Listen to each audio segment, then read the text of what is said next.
Today we're running a workshop on whistleblowing in order to gauge some interest and input into the new code of practice. We're hoping to be able to draw from the experiences of the really varied organisations that are here to try and have a sense of what good looks like in whistleblowing. How can we improve the situation for whistleblowers, but also encourage organisations to see this as in their best interests. Leveson, Mid-Staffs, Harold Shipman, do you remember that? It's a few years ago now. The Parliamentary Commission on Banking Standards, the Health Select Committee, you name it, they have all said, you know, if there had been proper whistleblowing arrangements in place, a lot of this bad stuff wouldn't happen. This is the medical director of the NHS. He wonders why people are still dying in hospitals. I'll tell you why, because they're not listening to clinicians, they're not listening to people who are actually raising genuine concerns. What we need to do is come right back down to basics about where accountability lies and how that works. So the national work is incredibly important, and it should be incredibly important for multinational companies as well as governments.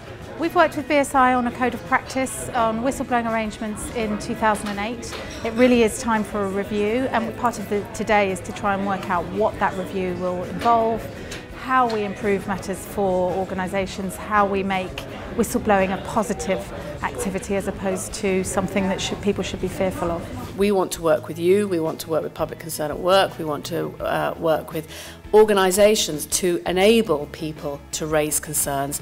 The workshop is really trying to pose some questions to find out what you feel is important and what should be in a standard.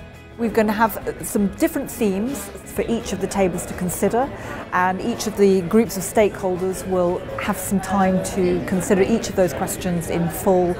This is the bit where we gather and collect all the discussions you've been having on your various tables. It will certainly be fed into a report that we're going to do for BSI. Who should the policy cover? It should cover absolutely everybody. It should also be a document that should be open, transparent and shared with the outside world. It's also important to make sure that the staff realise that the directors and the board are taking it seriously. The investigators need to be well trained and professional, and the whole process needs to be professional from the very first raising of concern. Another area we thought the investigation team could be trained in is cognitive bias and unconscious bias. I wonder if there's a case for a whistleblowing commissioner's office, somebody independent but a national body that could help whistleblowers. What I heard today was a real diverse range of experiences, but a real common theme, which is that whistleblowing is the right way to go, that supporting whistleblowers is the right thing to do, and that we must do that if we are going to make organisations sustainable.